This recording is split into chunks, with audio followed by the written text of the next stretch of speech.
La vie est composée de ces moments heureux, de fêtes et de bons repas, pendant lesquels nous consommons de l'alcool. Que nous soyons consommateurs ou non de boissons alcoolisées, nous sommes tous amenés à côtoyer l'alcool. Connaître ses effets sur l'organisme nous permettra, en tant que conducteurs ou passagers, de bien comprendre l'impact de l'alcool sur les compétences de conduite. Alors continuons à vivre et à faire la fête, mais protégeons-nous et protégeons nos proches en adoptant le bon comportement. Buvons ou conduisons. En effet, la conduite et la consommation de l'alcool sont deux activités strictement incompatibles. L'alcool est le premier facteur d'accident mortel, avec près de 30% des tués. En 2014, il y a eu 4 913 accidents corporels à cause de l'alcool, c'est-à-dire qui ont fait au moins une victime ayant besoin de soins médicaux. Un tué sur 3 sur les routes est dû à l'alcool. Les morts sont les conducteurs alcoolisés eux-mêmes, ou bien les passagers et les autres usagers victimes des conducteurs qui ont bu.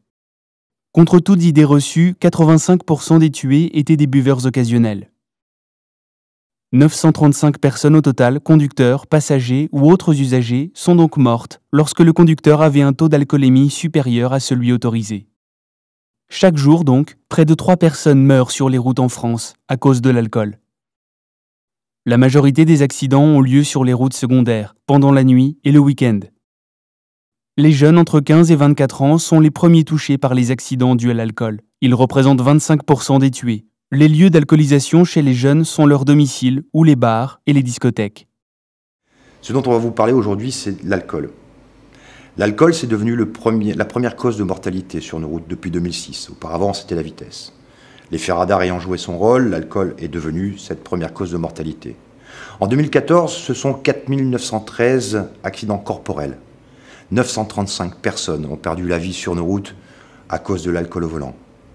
Pas forcément toujours des conducteurs alcoolisés qui sont décédés, ou qui sont blessés ou gravement blessés, mais aussi d'autres usagers, des tiers, des piétons, des cyclistes, qui n'ont rien demandé, dont la seule erreur est d'avoir été au mauvais endroit, au mauvais moment, à la croisée de la route de conducteurs qui s'étaient accordés une petite liberté, en l'occurrence faire la fête, à consommer un peu plus que de raison des boissons alcoolisées.